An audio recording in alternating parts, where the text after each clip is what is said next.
Hello and welcome to another episode of Vegan Cheesecake, the world's only podcast all about our two favorite things, the Golden Girls. And vegan food. That's right. What? I am your host, David Huffman, the bitchy vegan homo. And it's your girl, Vegan Vicki of Urban Sweetness. And today we are going to be talking about another of our favorite episodes of the Golden Girls. What? The Truth Will Out. Boom, boom, boom. That's episode 16 of season 1, I believe. Yes, it is. And this is the one about when Rose's daughter, Kristen, yes, and her granddaughter, Charlie named after her husband. Her dead husband there, visit to discuss her will. Yes. And they're surprised to learn that, there was nothing. Family secret. There. Listen. Mm-hmm. Uh-oh. We got some family secrets. Yeah, I haven't had to go through that. Both of my parents are still living, God bless them. So Amen. I haven't had to go through finding out what kind of horrible, dirty little family secrets right. we might find out about. Listen.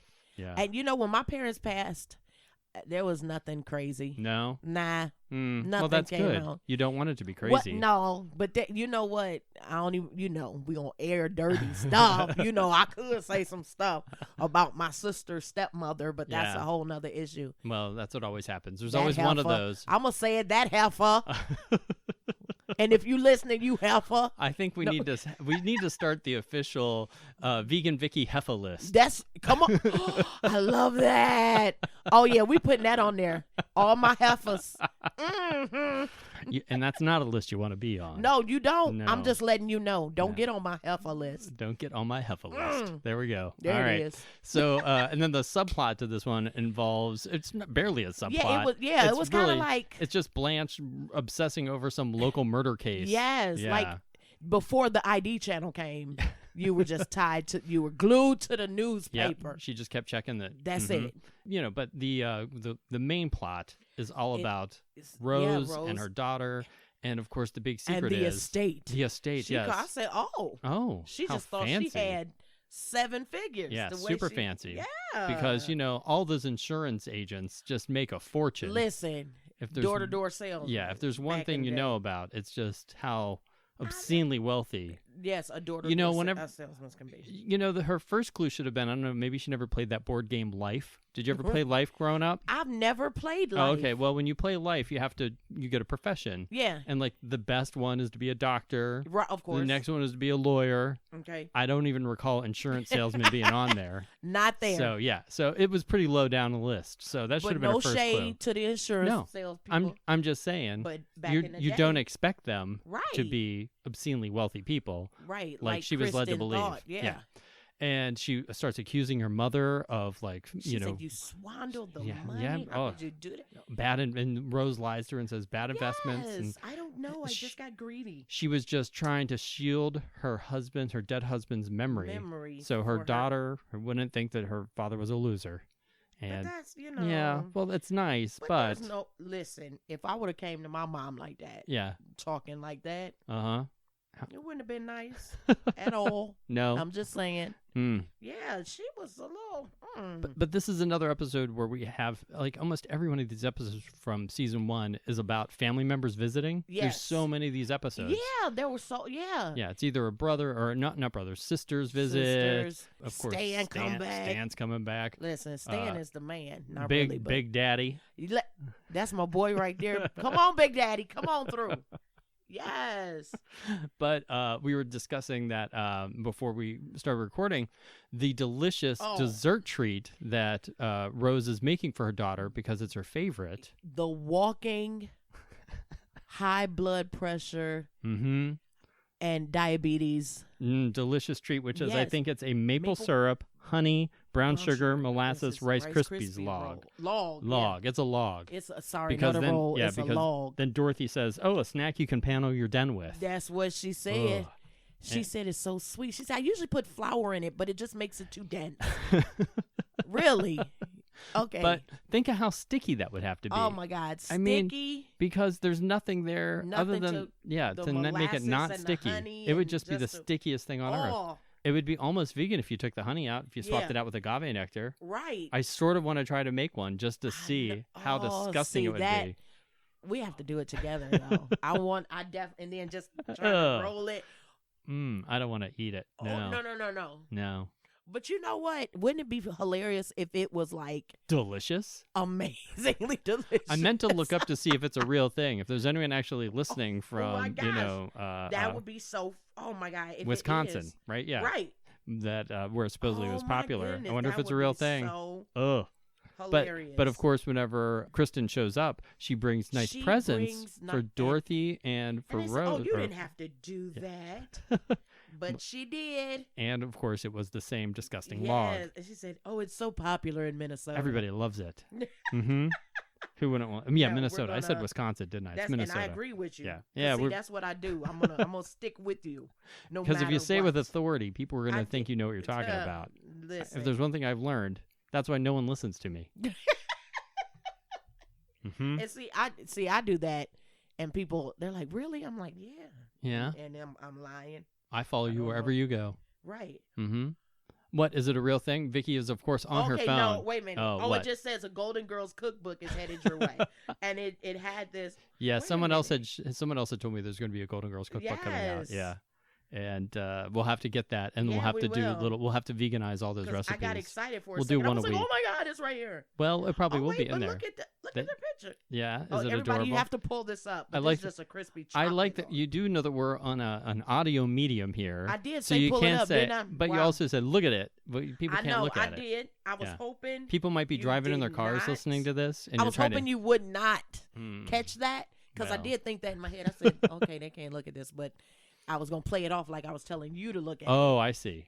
But she wasn't even showing. Just spoil that. Thanks. Just so you know, she wasn't even showing me. She was just keeping it to herself.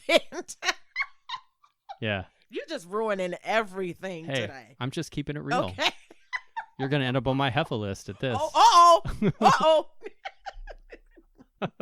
I don't have a heifer list. You don't. No. I know, because you're so. No, nice. that is trademark you. I'm not nice. I'm bitchy, but yeah, that's true. You know, but people think I'm you're nice. Good bitchy. People, I'm the good kind of bitchy. Yes. I'm not the evil kind of bitchy. No, not at all. No. But yeah, my heifer list, and because I just I use that word so I know, you know, because I've heard it many times and I love it. Yes, and I don't want to curse, so I'm just like heifer. I think there needs to be the fictional heifer list, so you have that for like these episodes where you're calling characters that. Absolutely. And then the people that are legitimate that are actually on your list. On my list. Yeah. Yes. Yeah, the real list. Yes. Mm-hmm. I'm telling you. Uh-huh. I like Stan's it. a heifer.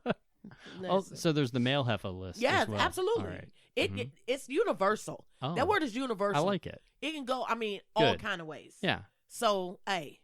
Perfect. You know what I'm saying? It's a catch-all expression. It can just be whatever. Mm-hmm. I'm just saying, hey. I hear you. Mm-hmm. But it's not good. You don't want to be on that list. It's not good at all. No. Not at all. Well, I hope to never find myself on that list. You will never be on my heifer list. You know what's on Sophia and little Charlie's heifer list, if anything could be on there? Brussels sprouts. Brussels sprouts is right. I love Brussels sprouts. I love Brussels sprouts. Oh my gosh. I was like, what? They're like, but you know what I hate though? When I was younger, I hated Brussels sprouts. Because you were just served disgusting, probably like frozen ones that were all watery and soggy and gross. Yeah. And so now I love them. Mm-hmm. But I used to hate when people say, oh, they're just like little cabbages. Okay, first of all, to me, they don't taste like cabbage. No, they don't taste like cabbage. They don't taste like cabbage, so stop using that. They look like little cabbages. But you're trying to convince me that they taste like little cabbages, and cabbage is one of my favorite vegetables.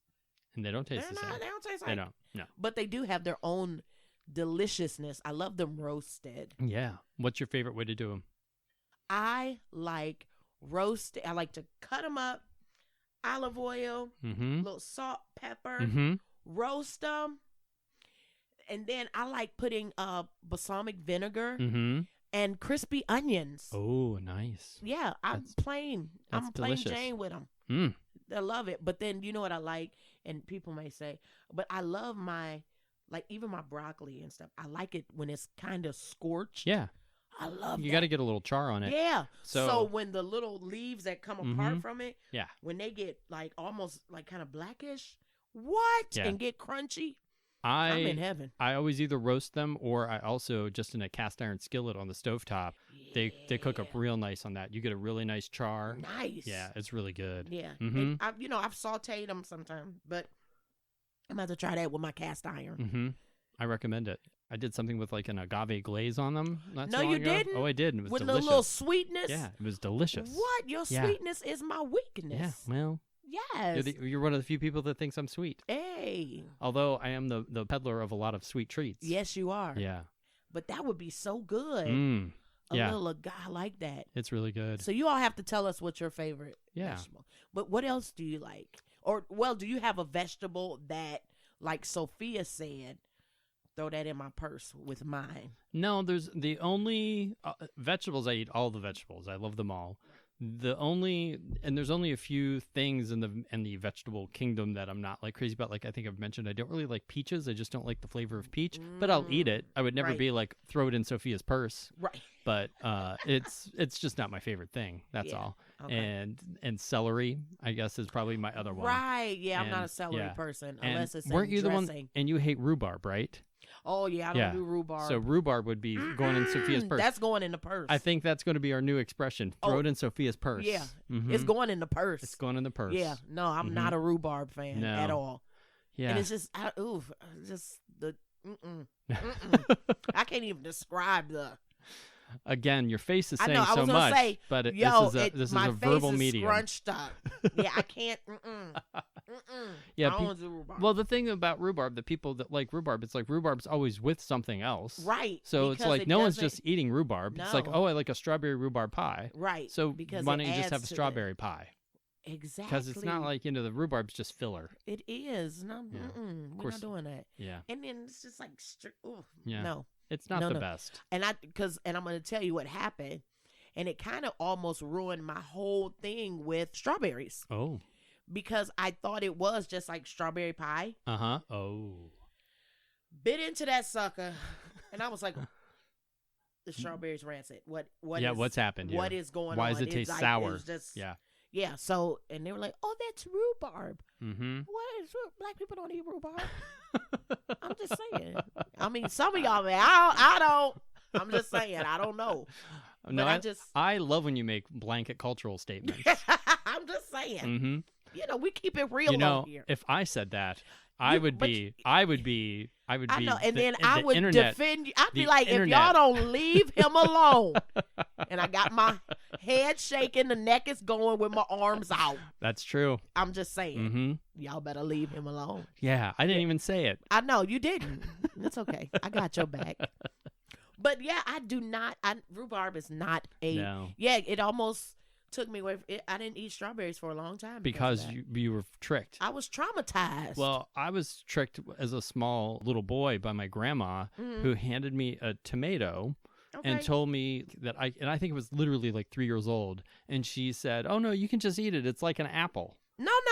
Yeah, so I bit into that, and thinking it's going to be an apple. Or like an apple, and then for the longest time I didn't like tomatoes or like a raw tomato because that's child abuse. I felt like I had been lied to. That's child abuse. Mm-hmm. The whole bait and switch of it all. Right. I don't like that. That's just like when you're thinking you're about to drink like lemonade or something and it's water, and your mind is all. Mm-hmm. I get this. I do that all the time because I'm so obsessed with Dr. Pepper, and I drink so much Dr. Pepper. But every once in a while I'll have a Pepsi. Right. Just so I appreciate Dr. Pepper more. But that first sip confuses my brain. You're like, wait, what? Wait, this isn't Dr. Pepper. You're like, what? Even though I'm the one that poured it and I knew what I was getting, but I'm still like. So it's not like somebody. No, it's not like somebody did that. I've done it. Yeah, I've done it to myself. I can confuse myself. What does that say about me? I don't know. That's on the other psychological. So podcast. I'm going to ask you my favorite question because we took a week off because you weren't feeling well. I know. And so we're back. So hey y'all. Yeah, hey y'all. But and we actually I had a personal tragedy in our house. Yes. I lost one of my beloved pets on the day that we were supposed to record, so we had to reschedule. And then you had the flu, so it was like sick, right. it was a rough week for both of us. Was. So, but we're back here. Sorry. Yeah, it was a terrible day. Yeah. So, but anyway, back onto happier topics. Yes. I wanted to ask you, since we haven't recorded for a couple of weeks, have you eaten at any place? I knew you were. Have you gone to any actual restaurants or eaten something that somebody else other than you has made? I'm thinking. The fact that you have to think about it is fascinating to me.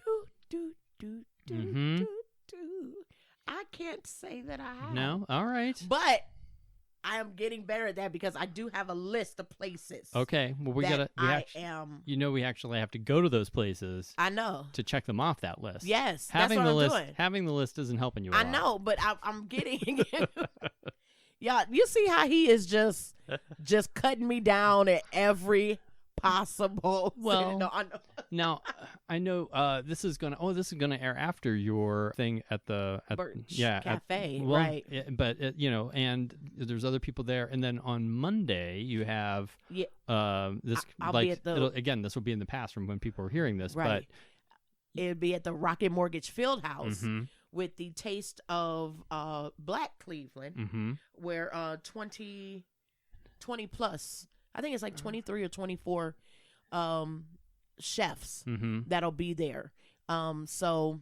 And how many other vegan people are there? Are you just one. representing? Well, no, or is it actually, you and Squash the Beef, or who else is there? The ones that are, there's one, Squash the Beef will be there. Awesome. Okay. But that's the only other one. I know a couple people did apply, but they weren't selected. Okay. So, which is really cool because not that they weren't selected. No, I'm not saying any of that part.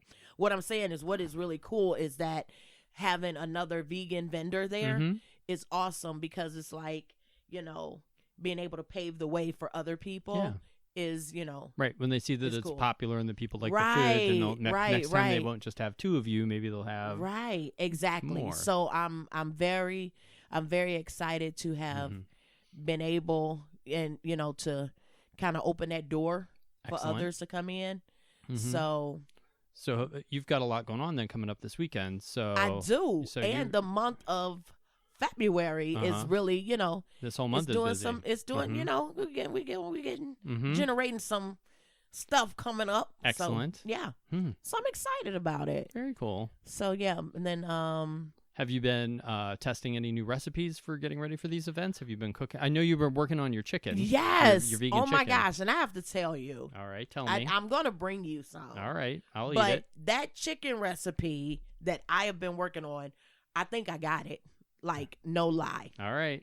I mean, and what blew my mind, honestly, is the fact that it was not a lot of ingredients that went into it.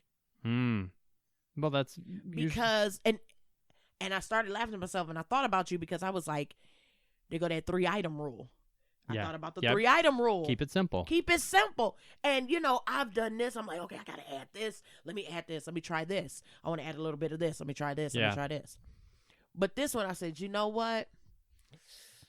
I was just thinking, and it's literally like 3 ingredients outside of the like the spices and things, or it's just 3 things outside of the wheat gluten. Outside of that, outside of wheat gluten. Okay, it's 3 things. Excellent. I'm not telling you what it is. Now I'll tell Dave. Trade secret. I'll tell him after, but I can't tell you all. Yeah, I don't. I can keep a secret. Yes. But yeah, well, it's that's amazing. Exciting. I look forward to trying it. I am so excited about it. I had someone. I came home one day and there was a box on my front porch. And I was very confused. It was from oh gosh, now I'm forgetting the name of the company, but it was a company up in Massachusetts. Okay. And Seitan is in the title of it, but I can't think of it. And I was like, I didn't order this. And there was not a card in there that said who it was from. The only card was like from like the owner. I'm like, what, did they like track me down off of like social media and like send me stuff for me to like post a review of or hope I'd take a picture of it or something? But I was like, that's weird. It would come to my home address. Like I was just confused. Well, it turned out it was a nice friend of mine in Boston who sent it to me as a little gift because I've been having some issues lately. So it was very nice that she sent me that. So thank you very much, Fiona. Thank you, Fiona. And so it was like these delicious Seitan nuggets and their dipping sauce, which was really good. Nice. So and now I'll have to remember the name of it so I can thank them again. Thank you. Company with no name. No, they have a name. They really do. So I just remember the name of that company was Bartleby's.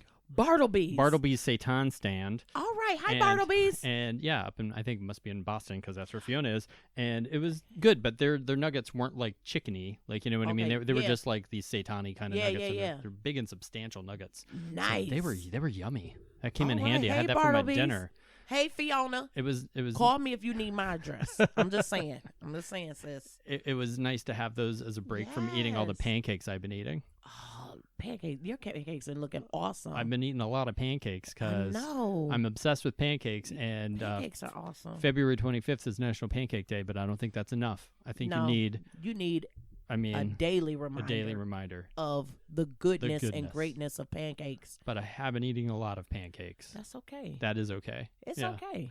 I mean, come on now. It's okay. If you look at my Instagram feed, you can see I'm doing pancakes every day for leading up to National Pancake Day. Yes. And so it's a lot of pancakes. I know. Pancake Day, I want to do something cool. All right. Do something cool. I am. I don't know what. And you're getting a parting gift today. You're getting to take some pancakes home with you. I got excited, people. Listen, what? You just like when I give you parting gifts. I do. Mm-hmm.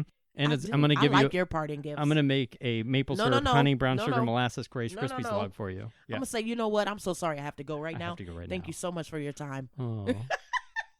I totally do want to try to make one of those, though. I really do. Yeah. Honest to goodness. Mm-hmm. Like, but then I'm wondering, because I'm sitting here like, okay, how would that come together? Like, do you make, because you don't put marshmallows in it. No. So I'm wondering if it's like, it's got to be the maple syrup and everything coming together, and then it's just got to be a sticky mess. First of all, the Rice Krispies to be sticky. Yeah. And oh my gosh, that's so wrong. It doesn't seem like a good idea. Without the marshmallow, though.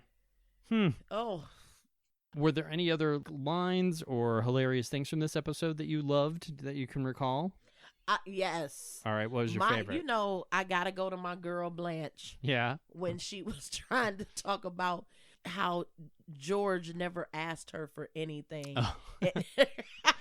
in the kitchen. In the kitchen. And, Then she said, oh, wait, I take that back. In front of Charlie. Yeah. In front of Charlie. She said, well, there was this butcher's table. I like. Is that the same scene where she says something about her life is an open book, and then Sophia has the great line, "Your life is an open blouse." Right. That's a good line. That's a good comeback. Yes. Mm-hmm. So that's just classic. And about what else? When she was talking about that court case, how she said. Mm-hmm. His wife was holding his dickie on the bottom of the pool, and Dorothy's like, "Well, that would place him at the scene. Him at the scene of the crime." Mm-hmm. Yes. So those are classics to me. So as a general rule, wherever you are, your dickie's there as well. There you go. Mm-hmm. I'm just saying. I can tell you that as a man. Okay. I don't go anywhere without my dickie. Hey. Mm-hmm. And. Hey, I like a nice dickie every now and then. I'm just saying. Who doesn't? Who does? Hey! Boom. Yes. Oh, this is an adult podcast. Yeah, apparently we gotta flag it as inappropriate content. Right. Just like the Golden Girls. Sometimes it gets a little saucy. Right. Mm-hmm, gets a little raunchy. Right. I like when they get raunchy. I know it's funny. It is funny. That's the good stuff right there. Cussing old ladies. Listen, you can't get enough of them. Not at all. Mm-hmm. There was a older woman, but then you know what? Then she started. I think she really started getting like early onset. Yeah, because she just started saying all kind of stuff, and I was like, was she a relative? No, she was just a lady. She was a lady at my church. She was getting a little older. Okay. And I was like, all right, sister, you're going too far. You can do whatever you need to do. You're going too far, sister. But, you know. Well, my great aunt, my mom's aunt, my Aunt Flo. Yes. Okay. Aunt Flo? I had an Aunt Flo. What? She lived to be 98 years old. I loved Aunt Flo. Yes. She was my favorite aunt for a lot of reasons. One, she and her daughter, they owned a kennel. So when you go there was always animals at their house. They had all these dogs. Cool. She was like a groomer, and they had ducks and chickens and just dogs everywhere. It was just, and horses. They just had like tons of animals. So I loved going there. and everything in her house, she just had animal pictures everywhere. And Okay. she was great. But her daughter, Betty, she started every sentence with a cuss word. And my favorite thing was years later, whenever and Betty passed before her mom, so Aunt Flo outlived her daughter. Yeah. And we were visiting Aunt Flo in the nursing home, and she was telling a story about my mom and her siblings, and she just kept calling them shit asses. She was like, "You are all a bunch of shit asses." Oh, and I was like, "Oh, Aunt Flo, if I Aunt didn't Flo, love you gotta before, love you. I love you so much more now." Oh, Aunt Flo, that's a good one. all you kids are shit asses. Woo! I like that. So yeah, no, she was my favorite cussing old lady. Oh, absolutely. Mhm. But she, unlike the person in your church, Yeah. Aunt Flo was sharp as a tack up Ooh, until gone. Yeah. she Aunt knew Flo exactly. sound like she'd get you told. Yeah, she She'll get you told. absolutely. Yes. She did not suffer people very That's much. the. Yeah. Ooh, She was yes. great. I loved her. That's the kind of people I like. Just tell it like it is. Mm-hmm. Get 'em, Aunt Flo. She did. Yes. Absolutely. I just want to ask you what you've got coming up now, Vicki. What have you got going on here? Let's see. I have a couple of private events coming up, but on the 29th of February, because it is a leap year. It is. Leap year. On the 29th of February, I will be at Soup for the Soul, which is a fundraiser for a nonprofit organization called Strengthening Our Students. Okay. So it's a really nice fundraiser where they have different companies and they coming together. Nice. And people buy tickets, and it's all soup, Very cool. which is awesome. So I'll be doing that on the 29th. Do you know what kind of soup you're going to make, or haven't you decided I yet? do. I'm going to be making a Mexican chowder. Okay. I forgot what I called it, and I actually made this soup on a fluke. Oh, those are some of the best things sometimes. So I had this cauliflower. Oh yeah, you talked about that on here before. Yeah. So I had this cauliflower, and I was like, what am I gonna do with this cauliflower? And I was gonna make cauliflower steaks, but I steamed them too long. And so I said, man, so I just mashed it up, and then I put it in and I said, well, I'm gonna make a soup.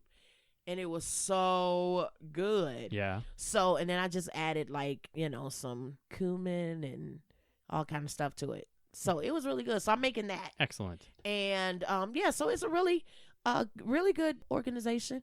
So, if you want to come, you can look up the information on my website on www.urbansweetness.com or look for Soup for the Soul 2020. Excellent. Yes. Very cool. And my birthday's coming up. What? It's not yet, but yeah, I'm just saying. it's next month. It is. Just but settle I just down. wanted to settle down, little put lady. that out there, people. We have a jammy jam. Oh, that's what I should have. you should. A pajama jammy jam. Yeah, we'll give a full-on house party. Yes. Yeah. That's okay. I just got excited. Are you gonna do that to your hair? Like wear the hair straight up? I like him? would love like to. Kid and Play. Kid and Play. There you go. What? You blowing my mind. You I know. blowing my mind up. I knew I would. What you doing? Well, I've got a couple of things coming up finally, actually. Yay. So I've got, I'm going to be doing a pop-up on the 22nd of February over at the Cleveland Urban Winery from 6 to 8 o'clock. So I'll be over there selling some stuff. Nice. And with Urban Soul Girl is going to be there as well.